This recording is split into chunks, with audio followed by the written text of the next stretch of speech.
ਵਾਹਿਗੁਰੂ ਵਾਹਿਗੁਰੂ ਵਾਹਿਗੁਰੂ ਜੀ ਕਾ ਖਾਲਸਾ ਵਾਹਿਗੁਰੂ ਜੀ ਕੀ ਫਤਿਹ। ਹਾਂਜੀ, ਅੰਗ ਨੰਬਰ 279 79 ਆਪਾਂ 12 ਅਸ਼ਟਪਦੀ ਆਪਣੀਆਂ ਹੋ ਚੁੱਕੀਆਂ ਨੇ। 13ਵੀਂ ਜਿਹੜੀ ਅਸ਼ਟਪਦੀ ਹੈ ਆਪਾਂ ਇਸ ਦੀ ਆਰੰਭਤਾ ਕਰਨੀ ਹੈ। ਸ਼ਲੋਕ ਸੰਤ ਸ਼ਰਨ ਜੋ ਜਨ ਪਰੈ ਸੋ ਜਨ ਉਦਰ ਨਹਾਰ ਸੰਤ ਕੀ ਨਿੰਦਾ ਨਾਨਕਾ ਬਹੁਰ ਬਹੁਰ ਅਵਤਾਰ। ਸੰਤ ਸ਼ਰਨ ਜੋ ਜਨ ਪਰੈ ਸੋ ਜਨ ਉਦਰ ਨਹਾਰ ਸੰਤ ਕੀ ਨਿੰਦਾ ਨਾਨਕਾ ਬਹੁਰ ਬਹੁਰ ਅਵਤਾਰ। ਆ ਜਿਹੜੀ ਸਾਰੀ ਅਸ਼ਟਪਦੀ ਹੈ ਇਹ ਸੰਤ ਜਨਾਂ ਦੇ ਉੱਪਰ ਹੈ। ਸੰਤ ਅਸੀਂ ਉਸ ਨੂੰ ਕਹਿੰਦੇ ਹਾਂ ਵੀ ਜਿਹੜਾ ਹਰ ਸਮੇਂ ਪ੍ਰਮਾਤਮਾ ਦੇ ਨਾਮ ਦੇ ਵਿੱਚ ਜੁੜਿਆ ਹੋਇਆ, ਪ੍ਰਮਾਤਮਾ ਦੇ ਨਾਲ ਅਭੇਦ ਹੋਇਆ, ਇੱਕਮਿਕ ਹੈ,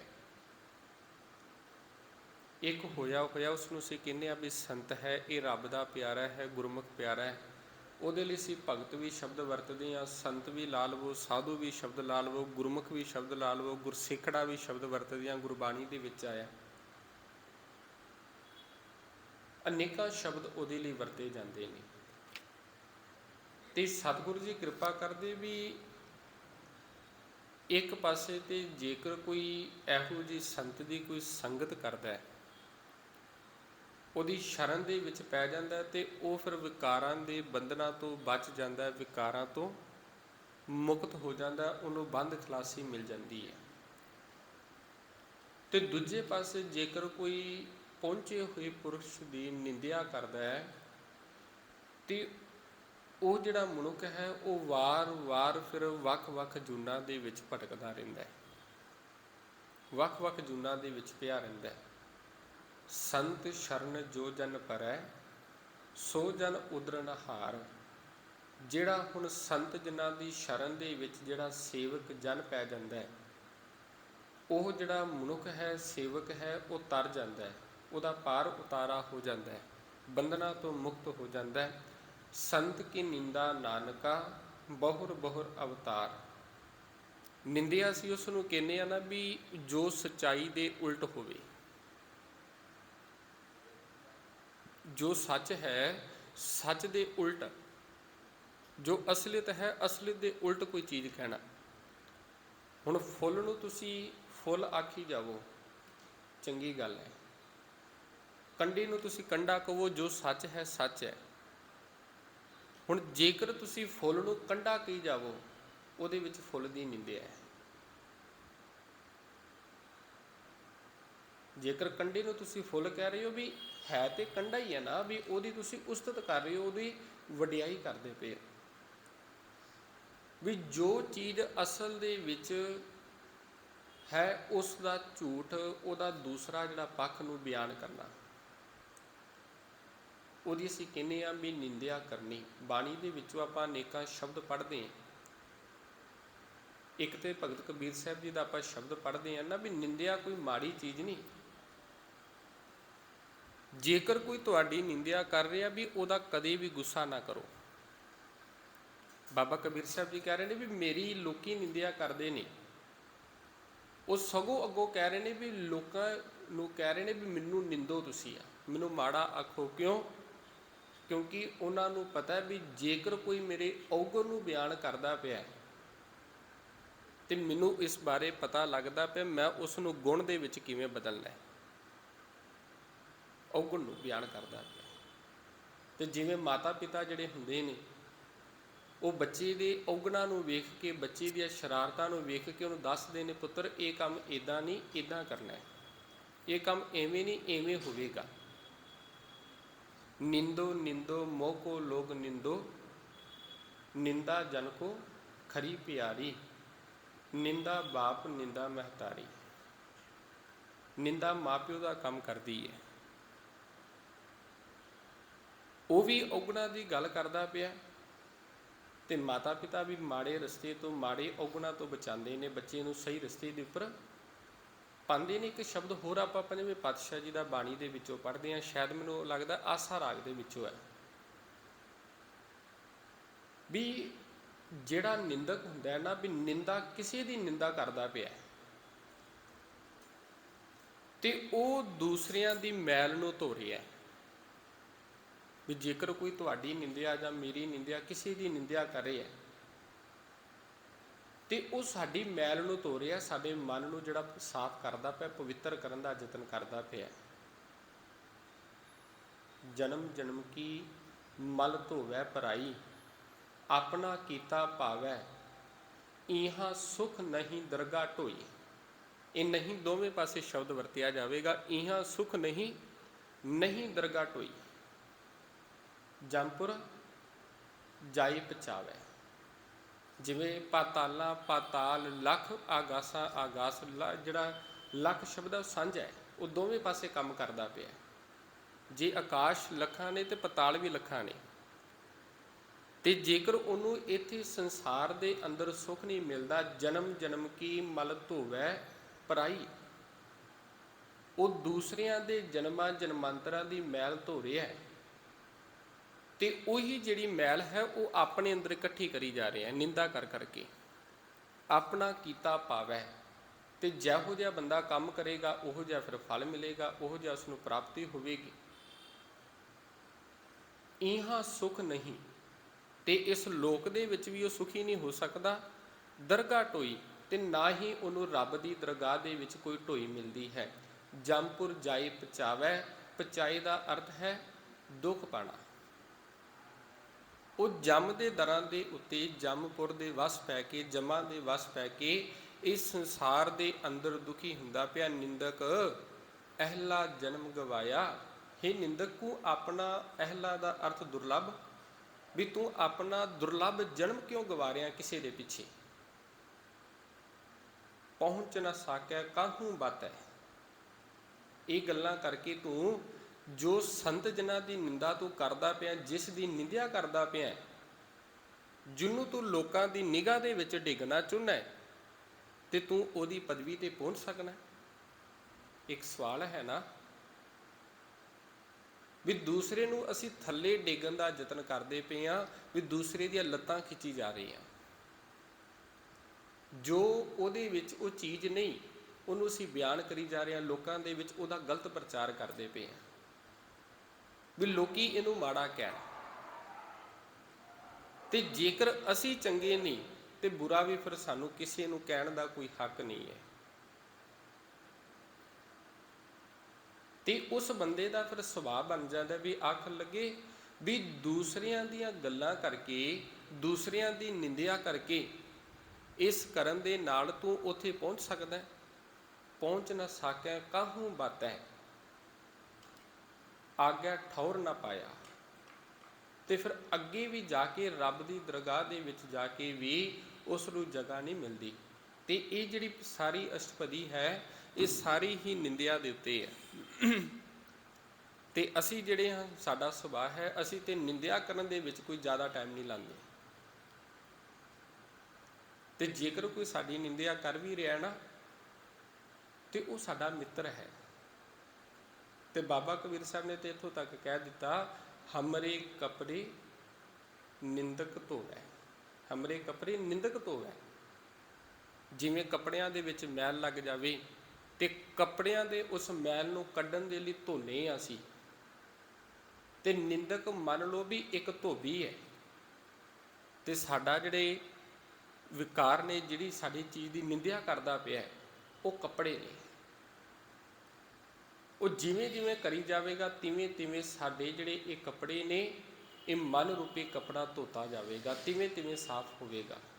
ਤੇ ਇੱਧਰ ਅਸ਼ਟਪਦੀ ਪਹਿਲਾਂ ਸ਼ੁਰੂ ਕਰਨ ਤੋਂ ਪਹਿਲਾਂ ਵੀ ਇੱਧਰ ਲਿਖਿਆ ਵੀ ਹੋਇਆ, ਸਮੁੱਚਾ ਭਾਵ ਹੰਕਾਰ ਵਿੱਚ ਆ ਕੇ ਲੋਕੀ ਅਮੋੜ ਹੋ ਜਾਂਦੇ ਨੇ। ਅਤੇ ਬ੍ਰਹਮ ਗਿਆਨੀ ਸੰਤਾਂ ਕੋਲੋਂ ਕੁਝ ਸਿੱਖ ਕੇ ਆਪਣਾ ਸੁਧਾਰ ਕਰਨ ਦੀ ਥਾਂ ਕਰਨਾ ਆਪਣੇ ਜੀਵਨ ਦਾ ਸੁਧਾਰ ਸੀ, ਆਪਣੇ ਜੀਵਨ ਨੂੰ ਬਦਲਣਾ ਸੀ, ਉਹਨਾਂ ਨੂੰ ਟਿਚ ਕਰਕੇ ਸਮਝਦੇ ਨੇ ਵੀ ਉਹਨਾਂ ਨੂੰ ਸਮਝਦੇ ਵੀ ਹੁਣ ਥੱਲੇ ਡਿੱਗਦੀ ਏ। ਇਸ ਨਿੰਦਿਆ ਵਾਲੀ ਜ਼ਿੰਦਗੀ ਦਾ ਜੋ ਸਿੱਟਾ ਉਹਨਾਂ ਲਈ ਨਿਕਲਦਾ ਹੈ ਉਹ ਇਸ ਅਸ਼ਟਪਦੀ ਵਿੱਚ ਦਰਜ ਕੀਤਾ ਹੈ ਵੀ ਨਿੰਦਕ ਦਾ ਜੀਵਨ ਉਹਨੂੰ ਫਿਰ ਲਾਸਟ ਦੇ ਵਿੱਚ ਆ ਕੇ ਵੀ ਕੀ ਚੀਜ਼ ਭੁਗਤਣੀ ਪੈਂਦੀ ਹੈ। ਤੇ ਜੇਕਰ ਕੋਈ ਸੰਤ ਜਨਾਂ ਦੀ ਸ਼ਰਨ ਦੇ ਵਿੱਚ ਪਿਆ ਹੈ ਵੀ ਕੋਈ ਇਹੋ ਜਿਹਾ ਸੰਤ ਮਿਲ ਗਿਆ ਜਿਹਦੇ ਚਰਨਾਂ ਦੇ ਵਿੱਚ ਲੱਗ ਕੇ ਸਾਡਾ ਪਾਰ ਉਤਾਰਾ ਹੋ ਸਕਦਾ ਹੈ। ਪੰਜਵੇਂ ਪਾਤਸ਼ਾਹ ਦਾ ਬਚਨ ਪੜ੍ਹਦੇ ਹਾਂ ਵੀ ਗੁਰੂ ਤੇ ਇਹ ਬੇਨਤੀ ਕਰਦਾ ਪਿਆ, ਕੋਈ ਜਨ ਹਰਿ ਸਿਉ ਦੇਵੈ ਜੋਰ, ਕੋਈ ਇਹੋ ਜਿਹਾ ਸੇਵਕ ਮਿਲ ਜਾਵੇ ਜਿਹੜਾ ਮੈਨੂੰ ਪਰਮਾਤਮਾ ਦੇ ਨਾਲ ਜੋੜ ਦੇਵੇ। ਤੇ ਜੇਕਰ ਕੋਈ ਇਹੋ ਜਿਹਾ ਮਿਲਦਾ ਹੈ ਉਹਦੀ ਨਿੰਦਿਆ ਕਰਨ ਦੀ ਬਜਾਏ ਸਗੋਂ ਉਹਦੀ ਸੰਗਤ ਕਰਕੇ ਆਪਣੇ ਜੀਵਨ ਦਾ ਪਾਰ ਉਤਾਰਾ ਕਰੀਏ। ਜਨ ਆਵਨ ਕਾ ਇਹ ਸੁਆਓ, ਜਨ ਕੈ ਸੰਗ ਚਿਤ ਆਵੈ ਨਾਉ। ਅੱਗੇ ਆਵੇਗੀ 24 ਸ਼ਾਇਦ 23ਵੀਂ ਅਸ਼ਟਪਦੀ ਦੀਆਂ ਲਾਸਟ ਵਾਲੀਆਂ ਪੰਕਤੀਆਂ ਨੇ, ਜਿਹਦੇ ਵਿੱਚ ਵੀ ਜਨ ਦਾ ਆਉਣ ਦਾ ਸਬਦ ਦੱਸਿਆ ਵੀ ਕਾਰਨ ਵੀ ਕਿਉਂ ਸੰਸਾਰ ਦੇ ਉੱਤੇ ਹੁੰਦਾ ਹੈ, ਕਿਸ ਚੀਜ਼ ਲਈ ਹੁੰਦਾ ਹੈ, ਉਹਦਾ ਮਕਸਦ ਕੀ ਹੈ। ਤੇ ਜਿਹੜਾ ਉਹਦੀ ਸੰਗਤ ਦੇ ਵਿੱਚ ਲੱਗਦਾ ਉਹਦੇ ਨਾਲ ਜੁੜ ਜਾਂਦਾ ਹੈ ਤੇ ਉਹਦਾ ਪਾਰ ਉਤਾਰਾ ਕਿਵੇਂ ਹੁੰਦਾ ਹੈ। ਤੇ ਇੱਥੇ ਹੁਣ ਸਤਿਗੁਰੂ ਜੀ ਕਿਰਪਾ ਕਰਦੇ, ਸੰਤ ਸ਼ਰਨ ਜੋ ਜਨ ਪਰੈ ਸੋ ਜਨ ਉਦਰਨ ਹਾਰ। ਜਿਹੜਾ ਸੇਵਕ ਸੰਤ ਜਨਾਂ ਦੀ ਸੰਗਤ ਦੇ ਵਿੱਚ ਜਾ ਕੇ, ਗੁਰਮੁਖ ਜਨਾਂ ਦੀ ਸੰਗਤ ਦੇ ਵਿੱਚ ਜਾ ਕੇ ਉਸ ਪਰਮਾਤਮਾ ਦੀ ਭਗਤ ਬੰਦਗੀ ਕਰਦਾ ਹੈ, ਉਹਦੇ ਤੋਂ ਆਪਣੇ ਜੀਵਨ ਨੂੰ ਸੋਹਣਾ ਬਣਾਉਣ ਦਾ ਢੰਗ ਪੁੱਛਦਾ ਹੈ, ਸੋ ਜਨ ਉਦਰਨ ਹਾਰ, ਤੇ ਉਹ ਫਿਰ ਆਪਣਾ ਪਾਰ ਉਤਾਰਾ ਕਰ ਲੈਂਦਾ ਹੈ। ਸੰਤ ਕੀ ਨਿੰਦਾ ਨਾਨਕਾ, ਇਹ ਨਾਨਕ ਸੰਤ ਜਨਾਂ ਦੀ ਜਿਹੜੀ ਨਿੰਦਿਆ ਹੈ ਬਹੁਰ ਬਹੁਰ ਅਵਤਾਰ, ਵਾਰ-ਵਾਰ ਫਿਰ ਜਨਮਾਂ ਮਰਨਾਂ ਦੇ ਗੇੜ ਦੇ ਵਿੱਚ ਪਿਆ ਰਹਿੰਦਾ ਹੈ। ਅਸ਼ਟਪਦੀ ਸੰਤ ਕੈ ਦੁਖਨ ਆਰਜਾ ਕਟੈ, ਸੰਤ ਕੈ ਦੁਖਨ ਜਮਤੀ ਨਹੀਂ ਛੁਟੈ। ਹੁਣ ਸੰਤ ਜਨਾਂ ਦੀ ਨਿੰਦਿਆ ਕਰਨ ਵਾਲਾ ਆਰਜਾ ਘਟੈ, ਆਰਜਾ ਉਹਦੀ ਵਿਅਰਥ ਜਾਂਦੀ ਹੈ, ਘਟੈ ਦਾ ਅਰਥ ਘਟ ਜਾਂਦੀ ਹੈ, ਵਿਅਰਥ ਚਲੀ ਜਾਂਦੀ ਹੈ।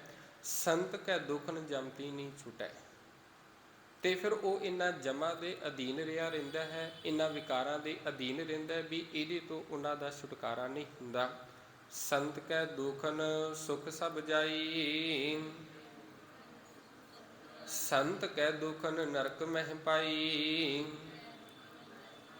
ਤੇ ਉਹਦੀ ਜ਼ਿੰਦਗੀ ਦੇ ਵਿੱਚੋਂ ਫਿਰ ਸੁੱਖਾਂ ਦਾ ਨਾਸ਼ ਹੋ ਜਾਂਦਾ ਹੈ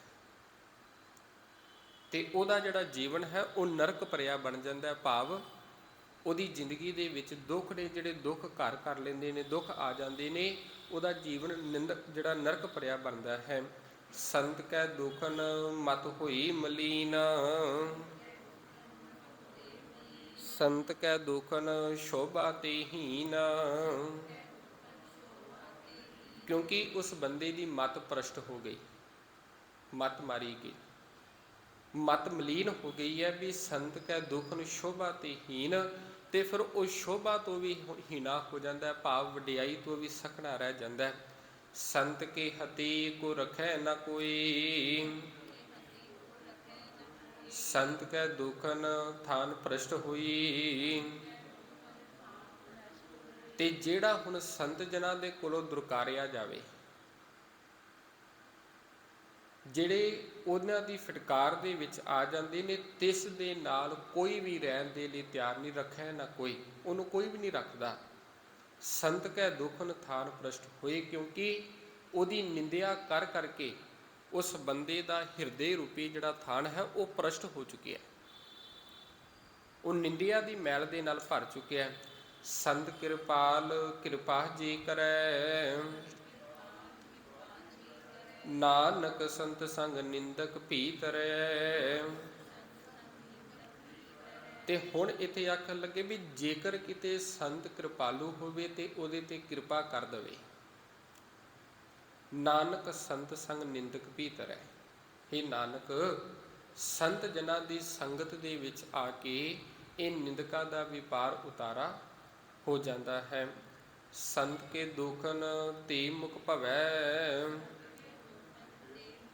ਸੰਤਨ ਕੈ ਦੋਖਨ ਕਾਗਜਿਉ ਲਵੈ। ਹੁਣ ਨਿੰਦਿਆ ਕਰਨ ਵਾਲੇ ਦਾ ਜਿਹੜਾ ਮੂੰਹ ਹੈ, ਮੂੰਹ ਪ੍ਰਸ਼ਟਿਆ ਗਿਆ। ਉਹਦੀ ਰਸਨਾ ਦੇ ਵਿੱਚੋਂ ਜਦੋਂ ਬੋਲ ਨਿਕਲੇਗਾ ਉਹ ਨਿੰਦਿਆ ਭਰਿਆ ਨਿਕਲੇਗਾ। ਜਿਵੇਂ ਕਾਂ ਦਾ ਸੁਭਾਅ ਹੈ, ਹਰ ਸਮੇਂ ਕਾਂ ਕਾਂ ਕਰਦਾ ਰਹਿੰਦਾ, ਤੇ ਇਸ ਸਮੇਂ ਉਸ ਨਿੰਦਕ ਦਾ ਵੀ ਜਿਹੜਾ ਜੀਵਨ ਹੈ ਉਹਦੇ ਵੀ ਬੋਲ ਨੇ ਨਿੰਦਿਆ ਭਰੇ ਹੀ ਹੋ ਜਾਂਦੇ ਨੇ। ਉਹਦਾ ਸੁਭਾਅ ਬਣ ਗਿਆ। ਉਹ ਜਦੋਂ ਬੋਲੇਗਾ ਵੀ ਕਿਸੇ ਦੀ ਨਿੰਦਿਆ ਹੀ ਕਰੇਗਾ, ਮਾੜਾ ਹੀ ਬੋਲੇਗਾ। ਸੰਤਨ ਕੈ ਦੁਖਨ ਸਰਪ ਜੋ ਨ ਪਾਈ, ਸੰਤ ਕੈ ਦੁਖਨ ਤ੍ਰਿਗਤ ਜੋ ਨ ਕਰਮਾਈ। ਹੁਣ ਸੰਤ ਜਿਨ੍ਹਾਂ ਦੀ ਨਿੰਦਿਆ ਕਰਨ ਵਾਲਾ ਸੱਪ ਦੀ ਜੂਨ ਦੇ ਵਿੱਚ ਪੈਂਦਾ ਹੈ। ਸੰਤ ਕੈ ਦੁਖਨ ਤ੍ਰਿਗਤ ਜੋ ਨ ਕਰਮਾਈ। ਕਰਮਾਈ ਦਾ ਅਰਥ ਹੁੰਦਾ ਕਿਰਮ, ਤ੍ਰਿਗਤ ਪਸ਼ੂ ਪੰਛੀਆਂ ਦੀਆਂ ਜੂਨਾਂ। ਉਦੋਂ ਵੀ ਆਪਾਂ ਗੱਲ ਕੀਤੀ ਸੀ, ਇੱਕ ਸਾਡੇ ਅੰਦਰ ਜਿਹੜੀਆਂ ਚੱਲ ਰਹੀਆਂ ਨੇ, ਜੂਨਾਂ ਚੱਲ ਰਹੀਆਂ ਨੇ, ਇੱਕ ਬਾਹਰੀ ਪੱਖੀ ਨੇ। ਅੰਦਰੋਂ ਵੀ ਉਹਦਾ ਸੁਭਾਅ ਉਸੇ ਪ੍ਰਕਾਰ ਦਾ ਹੋ ਜਾਂਦਾ ਹੈ। ਜੋ ਬ੍ਰਹਮੰਡੇ ਸੋਈ ਪਿੰਡੇ। ਪਿੰਡ ਅਸੀਂ ਸਰੀਰ ਨੂੰ ਕਹਿੰਦੇ ਆ ਨਾ, ਵੀ ਪਿੰਡ ਸਰੀਰ। ਜੋ ਕੁਝ ਬ੍ਰਹਮੰਡ ਦੇ ਵਿੱਚ ਹੈ ਉਹ ਸਾਡੇ ਅੰਦਰ ਵੀ ਹੈ। ਜੇਕਰ ਬਾਹਰ ਸਾਡਾ ਪਰਿਵਾਰ ਹੈ ਤੇ ਸਾਡੇ ਅੰਦਰ ਵੀ ਪਰਿਵਾਰ ਹੈ। ਤੇ ਇਸੇ ਕਰਕੇ ਹੁੰਦਾ ਨਾ ਵੀ ਕਈ ਵਾਰੀ ਬੰਦਾ ਅੰਦਰੋਂ ਖੁਸ਼ ਹੁੰਦਾ ਹੈ ਤੇ ਬਾਹਰੋਂ ਦੁਖੀ ਹੁੰਦਾ ਹੈ, ਮਾਨਸਿਕ ਤੌਰ ਤੇ ਸੁਖੀ ਹੈ। ਤੇ ਕਈ ਵਾਰੀ ਬਾਹਰੋਂ ਬੜਾ ਸੁਖੀ ਹੁੰਦਾ ਹੈ ਤੇ ਅੰਦਰੋਂ ਕੁਰਲਾਉਂਦਾ ਹੁੰਦਾ ਹੈ। ਅੰਦਰੋਂ ਅਸੀਂ ਕਹਿੰਦੇ ਆ ਵੀ ਬਾਹਰ ਬੰਦੇ ਦੇ ਕੋਲ ਬੜਾ ਧਨ ਹੈ ਪਰ ਅੰਦਰੋਂ ਕੰਜੂਸ ਹੈ। ਤੇ ਕਈ ਵਾਰੀ ਕਹਿੰਦੇ ਆ ਵੀ ਬਾਹਰੋਂ ਬੰਦੇ ਦੇ ਕੋਲ ਗਰੀਬੀ ਹੈ, ਧਨ ਨਹੀਂ, ਅੰਦਰੋਂ ਬੜਾ ਦਰਿਆ ਦਿਲ ਹੈ। ਵੀ ਜੋ ਬਾਹਰ ਹੈ ਉਹ ਸਾਡੇ ਅੰਦਰ ਵੀ ਹੈ। ਵੀ ਮਨੁੱਖ ਦੇ ਜਿਹੋ ਜਿਹੇ ਸੁਭਾਅ ਹੋਣਗੇ, ਸੁਭਾਅ ਦੇ ਅਨੁਸਾਰ, ਉਹਦੇ ਕੰਮਾਂ ਦੇ ਅਨੁਸਾਰ ਮਨੁੱਖ ਜੰਮਦਾ ਤੇ ਮਰਦਾ ਰਹਿੰਦਾ। ਤੇ ਸੰਤ ਕੈ ਦੁਖਨ ਸਰਪ ਜੋਨ ਪਾਈ। ਹੁਣ ਉਹਦੀ ਨਿੰਦਿਆ ਕਰਨ ਵਾਲਾ ਮਨੁੱਖ ਸੱਪ ਦੀ ਜੂਨ ਵਿੱਚ ਪੈਂਦਾ ਹੈ। ਸੰਤ ਕੈ ਦੁਖਨ ਤ੍ਰਿਗਤ ਜੋਨ ਕਰਮਾਏ। ਤੇ ਹੁਣ ਗੰਦਗੀ ਦਾ ਜਿਹੜਾ ਕੀੜਾ ਹੁੰਦਾ ਹੈ ਤੇ ਪਸ਼ੂ ਪੰਛੀਆਂ ਦੀਆਂ ਜਿਹੜੀਆਂ ਜੂਨਾਂ ਨੇ ਉਹਦੇ ਵਿੱਚ ਪਿਆ ਰਹਿੰਦਾ ਹੈ, ਭਾਵ ਨਿੱਕੀਆਂ ਜੂਨਾਂ ਵਿੱਚ ਪੈਂਦਾ ਹੈ। ਸੰਤਨ ਕੈ ਦੁਖਨ ਤ੍ਰਿਸ਼ਨਾ ਮਹਿ ਜਲੈ, ਸੰਤ ਕੈ ਦੁਖਨ ਸਭ ਕੋ ਚਲੈ। ਤੇ ਹੁਣ ਜਿਹੜਾ ਨਿੰਦਿਆ ਕਰਨ ਵਾਲਾ ਹੈ ਉਹਦੇ ਅੰਦਰ ਤ੍ਰਿਸ਼ਨਾ ਦੀ ਅੱਗ ਭਰੀ ਹੁੰਦੀ ਹੈ ਤੇ ਉਹਦੇ ਨਾਲ ਇਹ ਜਲਦਾ ਹੁੰਦਾ ਅੰਦਰੋਂ। ਨਿੰਦਾ ਦੇ ਕਰਕੇ ਇਹ ਜਲਦਾ ਪਿਆ ਅੰਦਰੋਂ ਅੰਦਰ, ਦੂਸਰੇ ਦੀਆਂ ਚੀਜ਼ਾਂ ਨੂੰ ਵੇਖ ਕੇ ਸੜਦਾ ਪਿਆ, ਅੰਦਰੋਂ ਅੰਦਰ ਬੜਾ ਦੁਖੀ ਹੋ ਰਿਹਾ। ਭਾਵ ਅੰਦਰੋਂ ਸੜ ਰਿਹਾ ਵੀ ਦੂਸਰੇ ਦੇ ਕੋਲ ਇਹ ਚੀਜ਼ ਕਿਵੇਂ ਆ ਗਈ। ਅੰਦਰੋਂ ਸਾੜਾ ਹੋ ਰਿਹਾ। ਹਰ ਬਿਨ ਜੀਓ ਜਲ ਬਲ ਜਾਓ, ਮੈਂ ਆਪਣਾ ਗੁਰ ਪੁੱਛ ਦੇਖਿਆ ਅਵਰ ਨਹੀਂ ਥਾਉ। ਜਿਹਨੂੰ ਆਪਾਂ ਇਹ ਵੀ ਸ਼ਬਦ ਪੜ੍ਹਦੇ ਹਾਂ, ਜੀਓ ਤਪਤ ਹੈ ਬਾਰੋ ਬਾਰ, ਤਪ ਤਪ ਖਪੈ ਬਹੁਤ ਬੇਕਾਰ, ਜੈ ਤਨ ਬਾਣੀ ਵਿਸਰ ਜਾਈ, ਜੋ ਪੱਕਾ ਰੋਗੀ ਵੇਲਾ ਹੈ। ਅੰਦਰੋਂ ਤਪਦਾ ਪਿਆ ਬੰਦਾ, ਅੰਦਰੋਂ ਤ੍ਰਿਸ਼ਨਾ ਦੀ ਅੱਗ ਦੇ ਵਿੱਚੋਂ ਸੜ ਰਿਹਾ, ਅੰਦਰੋਂ ਅੰਦਰ ਬਲਦਾ ਪਿਆ। ਤੇ ਉਹਦਾ ਸੁਭਾਅ ਇਥੋਂ ਤੱਕ ਵੱਧ ਜਾਂਦਾ ਹੈ, ਇੰਨੀ ਕੁ ਉਹਦੇ ਅੰਦਰੋਂ ਤ੍ਰਿਸ਼ਨਾ ਜਿਹੜੀ ਹੈ ਉਹ ਵੱਧ ਜਾਂਦੀ ਹੈ, ਅੰਦਰੋਂ ਗੁਣ ਸੜ ਕੇ ਸਵਾਹ ਹੋ ਜਾਂਦੇ ਨੇ। ਸੰਤ ਕੈ ਦੁਖਨ ਸਭ ਕੋ ਛਲੈ। ਤੇ ਫਿਰ ਉਹ ਕਿਸੇ ਨਾਲ ਵੀ ਧੋਖਾ ਕਰਨ ਤੋਂ ਕੋਈ ਗਰੇਜ ਨਹੀਂ ਕਰਦਾ, ਕਿਸੇ ਨਾਲ ਛਲਾਵਾ ਕਰਨ ਤੋਂ, ਕਿਸੇ ਨਾਲ ਦਗਾ ਕਰਨ ਤੋਂ, ਕਿਸੇ ਨਾਲ ਧੋਖਾ ਕਰਨ ਤੋਂ ਉਹ ਕੋਈ ਪ੍ਰਕਾਰ ਦਾ ਗਰੇਜ ਨਹੀਂ। ਉਹ ਫਿਰ ਇਹ ਨਹੀਂ ਵੇਂਦਾ ਵੀ ਇਹ ਮੇਰਾ ਆਪਣਾ ਹੈ, ਇਹ ਮੇਰਾ ਪਰਾਇਆ ਹੈ, ਇਹ ਮੇਰਾ ਪਰਿਵਾਰ ਦਾ ਹੈ, ਇਹ ਮੇਰਾ ਭੈਣ ਹੈ, ਇਹ ਭਰਾ ਹੈ, ਇਹ ਮੇਰਾ ਪੁੱਤਰ ਹੈ, ਇਹ ਧੀ ਹੈ, ਇਹ ਮੇਰੀ ਮਾਂ ਹੈ, ਇਹ ਪਿਓ ਹੈ। ਅੰਦਰੋਂ ਇੰਨਾ ਕੁ ਸੜ ਜਾਂਦਾ ਹੈ ਵੀ ਉਹ ਫਿਰ ਸਭਨਾਂ ਦੇ ਨਾਲ ਧੋਖਾ ਕਰੀ ਜਾਂਦਾ ਹੈ, ਕਿਉਂਕਿ ਅੰਦਰੋਂ ਦਾ ਸੁਭਾਅ ਉਹੋ ਜਿਹਾ ਬਣ ਗਿਆ। ਸੰਤ ਕੈ ਦੁਖਨ ਤੇਜ ਸਭ ਜਾਈ, ਸੰਤ ਕੈ ਦੁਖਨ ਨੀਚ ਨਿਚਾਈ। ਹੁਣ ਨਿੰਦਿਆ ਕਰਨ ਦੇ ਨਾਲ ਅੰਦਰੋਂ ਤੇਜ ਸਾਰਾ ਚਲਾ ਗਿਆ, ਪ੍ਰਕਾਸ਼ ਚਲਾ ਗਿਆ, ਗਿਆਨ ਖਤਮ ਹੋ ਗਿਆ। ਤੇ ਸੰਤ ਕੈ ਦੁਖਨ ਨੀਚ ਨਿਚਾਈ, ਤੇ ਉਹਦਾ ਜਿਹੜਾ ਜੀਵਨ ਹੈ ਨੀਵਿਆਂ ਤੋਂ ਵੀ ਨੀਵਾਂ ਬਣ ਜਾਂਦਾ ਹੈ। ਜਿਹਨੂੰ ਅਸੀਂ ਨੀਚ ਕਹਿੰਦੇ ਆ ਨਾ, ਵੀ ਇਹ ਮੰਦਕਰਮੀ ਹੈ, ਇਹ ਨੀਚ ਹੈ। ਸਤਿਗੁਰ ਦੀ ਕਿਰਪਾ ਕਰਦੇ ਵੀ ਉਹ ਨੀਚਾਂ ਦਾ ਵੀ ਨੀਚ ਹੋ ਜਾਂਦਾ ਹੈ, ਉਹ ਨੀਵਿਆਂ ਤੋਂ ਵੀ ਨੀਵਾਂ ਹੋ ਜਾਂਦਾ ਹੈ। ਸੰਤ ਦੋਖੀ ਕਾ ਥਾਉ ਕੋ ਨਹੀਂ, ਨਾਨਕ ਸੰਤ ਭਾਵੈ ਤਾਂ ਹੋਈ ਪੀ ਗਤ ਪਾਹੀ। ਹੁਣ ਸੰਤ ਦੋਖੀ ਕਾ ਥਾਉ ਕੋ ਨਹੀਂ, ਹੁਣ ਉਹਦਾ ਕੋਈ ਟਿਕਾਣਾ ਨਹੀਂ ਹੈ। ਅੰਦਰੋਂ ਵੀ ਹਿਰਦਾ ਵੀ ਸੜ ਗਿਆ, ਸੜ ਕੇ ਸਵਾਹ ਹੋ ਗਿਆ। ਨਾਨਕ ਸੰਤ ਭਾਵੈ, ਇਹ ਨਾਨਕ ਜੇ ਸੰਤ ਨੂੰ ਭਾਵੇ, ਚੰਗਾ ਲੱਗੇ, ਤੇ ਉਹ ਵੀ ਪੀ ਗਤ ਪਾਏ, ਉਹਦੀ ਵੀ ਅਵਸਥਾ ਉੱਚੀ ਹੋ ਸਕਦੀ ਹੈ, ਉਹਦੀ ਵੀ ਇਹ ਆਦਤ ਜਾ ਸਕਦੀ ਹੈ। ਅਸੀਂ ਕਹਿੰਦੇ ਹਾਂ ਵੀ ਆਦਤਾਂ ਕੱਟੀਆਂ ਨਹੀਂ ਜਾ ਸਕਦੀਆਂ। ਤੇ ਜੇਕਰ ਪੁੱਛੀਏ ਤੇ ਉਦਾਹਰਨ ਅਸੀਂ ਇਹ ਦਿੰਦੇ ਹਾਂ, ਵਾਰਿਸ ਸ਼ਾਹ ਨਾਲ ਆਦਤਾਂ ਜਾਂਦੀਆਂ ਨੇ, ਭਾਵੇਂ ਕੱਟੀਏ ਭੋਰੀਆਂ ਭੋਰੀਆਂ ਜੀ। ਤੇ ਇਹਨੂੰ ਹੀ ਥੋੜ੍ਹਾ ਜਿਹਾ ਵੇਖ ਲਓ, ਵਾਰਿਸ ਸ਼ਾਹ ਆਦਤਾਂ ਜਾਂਦੀਆਂ ਨੇ, ਜੇ ਕੱਟੀਏ ਭੋਰੀਆਂ ਭੋਰੀਆਂ ਜੀ। ਆਦਤਾਂ ਵੀ ਚਲੀਆਂ ਜਾਂਦੀਆਂ ਨੇ। ਜੇਕਰ ਕੋਈ ਯਤਨ ਕਰੇ ਉਸ ਚੀਜ਼ ਨੂੰ ਖਤਮ ਕਰਨ ਦਾ, ਤੇ ਉਹ ਆਦਤ ਖਤਮ ਹੋ ਜਾਵੇਗੀ। ਕੋਈ ਨਸ਼ਾ ਕਰਦਾ, ਨਸ਼ੇ ਦੀ ਆਦਤ ਪਈ ਹੈ, ਨਸ਼ੇ ਦਾ ਆਦੀ ਹੈ, ਮਨ ਨੂੰ ਸਮਝਾ ਲਿਆ, ਹੌਲੀ ਹੌਲੀ ਕਰਕੇ, ਥੋੜ੍ਹਾ ਕਰਕੇ ਡੋਜ਼ ਘਟਾਉਂਦੇ ਗਏ, ਇੱਕ ਦਿਨ ਉਹਦੇ ਤੋਂ ਰਾਹਤ ਬਚ ਗਈ। ਅਸੀਂ ਡਾਕਟਰਾਂ ਦੇ ਕੋਲ ਜਾਂਦੇ ਹਾਂ, ਦਵਾਈਆਂ ਅਸੀਂ ਕਈ ਵਾਰੀ ਲੈਂਦੇ ਹਾਂ, ਤੇ ਜਦੋਂ ਉਹ ਦਵਾਈ ਛਡਾਉਂਦੇ ਨੇ, ਉਹ ਇੱਕੋ ਵਾਰੀ ਦਵਾਈ ਨਹੀਂ ਛਡਾਉਂਦੇ। ਹੁਣ ਆਦਤ ਕਈਆਂ ਦੀ ਬਣੀ ਹੋਈ ਹੈ ਵੀ ਡੇਲੀ ਦਵਾਈ ਖਾਣੀ ਹੈ 2 ਟਾਈਮ, ਤੇ ਉਹ ਜਦੋਂ ਦਵਾਈ ਛਡਾਣਗੇ, ਕੋਰਸ ਪੂਰਾ ਹੋਵੇਗਾ, ਤੇ ਉਹ ਫਿਰ ਥੋੜ੍ਹੀ ਕਰਕੇ ਘਟਾਉਂਦੇ ਜਾਂਦੇ ਨੇ, ਥੋੜ੍ਹੀ ਕਰਕੇ।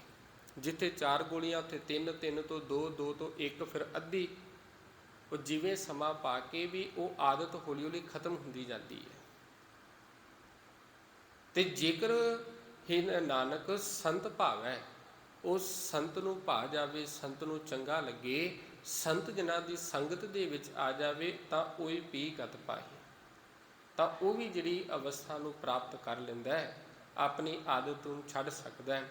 ਸੰਤ ਕਾ ਨਿੰਦਕ ਮਹਾ ਅਤ ਧਾਈ, ਸੰਤ ਕਾ ਨਿੰਦਕ ਖਿਨ ਟਿਕਨ ਨਾ ਪਾਈ। ਹੁਣ ਨਿੰਦਿਆ ਕਰਨ ਵਾਲਾ ਹਰ ਸਮੇਂ ਅੱਤ ਹੀ ਚੁੱਕੀ ਰੱਖਦਾ ਹੈ। ਅਤਤਾਈ ਦਾ ਅਰਥ ਹੁੰਦਾ ਅੱਤ ਚੁੱਕਣਾ। ਜਿੱਧਰ ਜਾਣਾ ਬਸ ਉੱਧਰ ਹੀ ਰੌਲਾ ਪਾਈ ਜਾਣਾ, ਜਿੱਧਰ ਜਾਣਾ। ਹੁਣ ਉਹਦਾ ਸੁਭਾਅ ਹੈ ਨਿੰਦਿਆ ਕਰਨ ਵਾਲੇ ਦਾ, ਉਹ ਜਿੱਥੇ ਜਾਵੇਗਾ ਜਾਂਦਾ ਜਾਂਦਾ ਅੱਗ ਲਾ ਜਾਵੇਗਾ। ਤੁਹਾਡੀ ਨਿੰਦਿਆ ਮੇਰੇ ਕੋਲ, ਮੇਰੀ ਨਿੰਦਿਆ ਤੁਹਾਡੇ ਕੋਲ, ਮੇਰੀ ਚੁਗਲੀ ਤੁਹਾਡੇ ਕੋਲ ਕਰ ਜਾਵੇਗਾ, ਤੁਹਾਡੀ ਚੁਗਲੀ ਮੇਰੇ ਕੋਲ ਕਰ ਜਾਵੇਗਾ, ਦੋਵਾਂ ਨੂੰ ਆਪਸ ਦੇ ਵਿੱਚ ਲੜਾ ਦੇਵੇਗਾ। ਭਾਵ ਜਿੱਥੇ ਵੀ ਜਾਵੇਗਾ, ਜਿਹਦੇ ਕੋਲ ਖਲੋਵੇਗਾ, ਤੇ ਉਹਦਾ ਸੁਭਾਅ ਇਹੋ ਜਿਹਾ ਬਣ ਗਿਆ ਵੀ ਸੰਤ ਜਨਾਂ ਦੀ ਜਿਹੜੀ ਨਿੰਦਿਆ ਕਰਦਾ ਹੈ, ਉਹ ਫਿਰ ਆਤੀ ਚੁੱਕ ਰੱਖਦੇ ਨੇ। ਭਾਵ ਹਰ ਸਮੇਂ ਉਹਨਾਂ ਦੀ ਆਦਤ ਬਣ ਜਾਂਦੀ ਹੈ ਨਿੰਦਿਆ ਕਰਨ ਦੀ। ਸੰਤ ਕਾ ਨਿੰਦਕ ਖਿਨ ਟਿਕਣ ਨਾ ਪਾਏ, ਤੇ ਉਹ ਕਦੀ ਵੀ ਖਿਨ ਮਾਤਰ ਵਾਸਤੇ ਵੀ ਉਹਨਾਂ ਨੂੰ ਟਿਕਾਊ ਨਹੀਂ ਮਿਲਦਾ। ਬਸ ਉਹਨਾਂ ਨੂੰ ਹੁੰਦਾ ਵੀ ਕੋਈ ਮਿਲੇ ਤੇ ਮੈਂ ਨਿੰਦਿਆ ਕਰਾਂ, ਕੋਈ ਮਿਲੇ ਮੈਂ ਚੁਗਲੀ ਕਰਾਂ, ਕਿਸੇ ਦੇ ਕੋਲ ਖਲੋਵਾਂ, ਕੋਈ ਰਸਤੇ ਦੇ ਵਿੱਚ ਟੱਕਰ ਜਾਵੇ, ਬਸ ਉੱਥੇ ਹੀ ਉਹ ਜਿਹੜਾ ਕਾਰਜ ਹੈ ਸ਼ੁਰੂ ਹੋ ਜਾਂਦਾ, ਕਿਰਿਆ ਸ਼ੁਰੂ ਹੋ ਜਾਂਦੀ ਹੈ। ਉਹਨਾਂ ਨੂੰ ਇੱਕ ਖਿਨ ਵਾਸਤੇ ਵੀ ਟਿਕਾਊ ਨਹੀਂ ਹੁੰਦਾ। ਸੰਤ ਕਾ ਨਿੰਦਕ ਮਾਹ ਹਤਿਆਰਾ, ਸੰਤ ਕਾ ਨਿੰਦਕ ਪਰਮੇਸ਼ਰ ਮਾਰਾ। ਹੁਣ ਇੱਥੇ ਸੱਸੇ ਨੂੰ ਔਂਕੜ ਲੱਗੀ ਹੋਈ ਹੈ, ਪਰਮੇਸ਼ਰ ਸੁਰ, ਵੀ ਸੰਤ ਕਾ ਨਿੰਦਕ ਮਾਹ ਹਤਿਆਰਾ। ਹੁਣ ਨਿੰਦਿਆ ਕਰ ਕਰਕੇ ਉਹ ਇੰਨਾ ਕੁ ਜ਼ਾਲਮੀ ਹੋ ਜਾਂਦਾ ਹੈ, ਹਥਿਆਰਾ ਬਣ ਜਾਂਦਾ ਹੈ। ਸੰਤ ਕਾ ਨਿੰਦਕ ਪਰਮੇਸ਼ਰ ਮਾਰਾ, ਕਿਉਂਕਿ ਪਰਮੇਸ਼ਰ ਨੇ ਉਹਨੂੰ ਮਾਰ ਇਹੋ ਜਿਹੀ ਮਾਰੀ ਹੈ। ਸੰਤ ਕਾ ਨਿੰਦਕ ਰਾਸਤੇ ਹੀਨ, ਸੰਤ ਕਾ ਨਿੰਦਕ ਦੁਖੀਆ ਅਰ ਦੀਨ। ਹੁਣ ਸੰਤ ਦੀ ਨਿੰਦਿਆ ਕਰਨ ਵਾਲਾ ਰਾਜ ਦਾ ਅਰਥ ਹੁੰਦਾ ਸੰਸਾਰਿਕ ਸੁੱਖਾਂ ਤੋਂ। ਉਹ ਫਿਰ ਸੰਸਾਰਿਕ ਸੁੱਖਾਂ ਤੋਂ ਵੀ ਹੀਨਾ ਰਹਿੰਦਾ ਹੈ, ਇਹਦੇ ਤੋਂ ਵੀ ਸਖਣਾ ਰਹਿੰਦਾ। ਸੰਤ ਕਾ ਨਿੰਦਕ ਦੁਖੀਆ ਅਰ ਦੀਨ, ਤੇ ਉਹ ਹਰ ਸਮੇਂ ਦੁਖੀ ਹੀ ਰਹੇਗਾ, ਭਾਵ ਕੰਗਾਲ, ਬਿਲਕੁਲ ਸੁੱਖਾਂ ਤੋਂ ਕੰਗਾਲ ਹੋ ਜਾਂਦਾ ਹੈ, ਸੁੱਖ ਉਹਦੇ ਅੰਦਰੋਂ ਖਤਮ ਹੋ ਜਾਂਦੇ ਨੇ, ਤੇ ਹਰ ਸਮੇਂ ਉਹ ਦੁੱਖ ਦੇ ਵਿੱਚ ਹੀ ਆਪਣਾ ਜਿਹੜਾ ਜੀਵਨ ਹੈ ਬਤੀਤ ਕਰਦਾ ਹੈ। ਸੰਤ ਕੇ ਨਿੰਦਕ ਕੋ ਸਰਬ ਰੋਗ, ਸੰਤ ਕੇ ਨਿੰਦਕ ਕੋ ਸਦਾ ਵਿਜੋਗ। ਹੁਣ ਉਹਨੂੰ ਅਨੇਕਾਂ ਜਿਹੜੇ ਮਨ ਦੇ ਵਿੱਚ ਰੋਗ ਹੋਣਗੇ, ਅਨੇਕਾਂ ਰੋਗਾਂ ਦਾ ਉਹ ਸ਼ਿਕਾਰੀ ਹੋਵੇਗਾ, ਸਾਰੇ ਰੋਗ ਹੋਣਗੇ। ਤੇ ਸੰਤ ਕੇ ਨਿੰਦਕ ਕੋ ਸਦਾ ਵਿਜੋਗ, ਤੇ ਉਹਦਾ ਸਦਾ ਹੀ ਪਰਮਾਤਮਾ ਦੇ ਵੱਲੋਂ ਵਿਛੋੜਾ ਰਹੇਗਾ, ਪਰਮਾਤਮਾ ਦੇ ਨਾਲੋਂ ਉਹ ਵਿਛੜਿਆ ਰਹੇਗਾ। ਸੰਤ ਕੀ ਨਿੰਦਾ ਦੁਖ ਮਹਿ ਦੁਖ। ਹੁਣ ਸੰਤ ਜਿਨ੍ਹਾਂ ਦੀ ਨਿੰਦਿਆ ਕਰਨਾ ਸਾਰਿਆਂ ਕਾਰਜਾਂ ਦੇ ਵਿੱਚੋਂ ਮਾੜਾ ਕਾਰਜ ਹੈ, ਸਭ ਤੋਂ ਨੀਵਾਂ ਕੰਮ ਹੈ। ਜਿਹਨੂੰ ਅਸੀਂ ਅੱਤ ਦਾ ਮਾੜਾ ਕੰਮ ਕਹੀਏ ਵੀ ਇਹ ਸਭ ਤੋਂ ਮੰਦ ਕਰਮੀ ਹੈ, ਉਹ ਹੈ ਨਿੰਦਿਆ ਕਰਨਾ। ਤੇ ਦੂਜੀ ਨਿੰਦਿਆ ਕਿਹਦੀ? ਪਰਮਾਤਮਾ ਦੇ ਭਗਤਾਂ ਦੀ, ਉਹਦੇ ਪਰਮੇਸ਼ਰ ਦੇ ਭਗਤਾਂ ਦੀ, ਉਹਦੀ ਨਿੰਦਿਆ ਕਰਨਾ ਸਭ ਤੋਂ ਮਾੜਾ ਕੰਮ ਹੈ। ਨਾਨਕ ਸੰਤ ਭਾਵੈ ਤਾਂ ਉਸਕਾ ਪੀ ਹੋਈ ਮੋਕ। ਹੇ ਨਾਨਕ, ਸੰਤ ਭਾਵੈ ਤਾਂ, ਜੇਕਰ ਸੰਤ ਜਨਾਂ ਨੂੰ ਭਾ ਜਾਵੇ ਤਾਂ ਉਸਕਾ ਪੀ ਹੋਈ ਮੋਖ, ਤੇ ਉਹ ਵੀ ਇਸ ਚੀਜ਼ ਤੋਂ ਛੁਟਕਾਰਾ ਪਾ ਲੈਂਦਾ ਹੈ, ਉਹ ਵੀ ਇਸ ਚੀਜ਼ ਤੋਂ ਬਚ ਜਾਂਦਾ ਹੈ। ਨਿੰਦਿਆ ਉਹਦੀ ਵੀ ਕੱਟੀ ਜਾਂਦੀ ਹੈ, ਉਹਦੀ ਆਦਤ ਖਤਮ ਹੋ ਜਾਂਦੀ ਹੈ, ਤੇ ਇਹਦੇ ਬੰਧਨਾਂ ਤੋਂ ਬਚ ਜਾਂਦਾ ਹੈ। ਇੱਥੋਂ ਤੱਕ 3 ਆਪਣੇ ਜੋ ਬੰਧ ਹੋ ਚੁੱਕੇ ਨੇ। ਚੌਥੇ ਬੰਧ ਦੀ ਜੋ ਵਿਚਾਰ ਹੈ ਆਪਾਂ ਕੱਲ੍ਹ ਦੇ ਦੀਵਾਨਾਂ ਵਿੱਚ ਕਰਾਂਗੇ। ਵਿਚਾਰਾਂ ਦੀ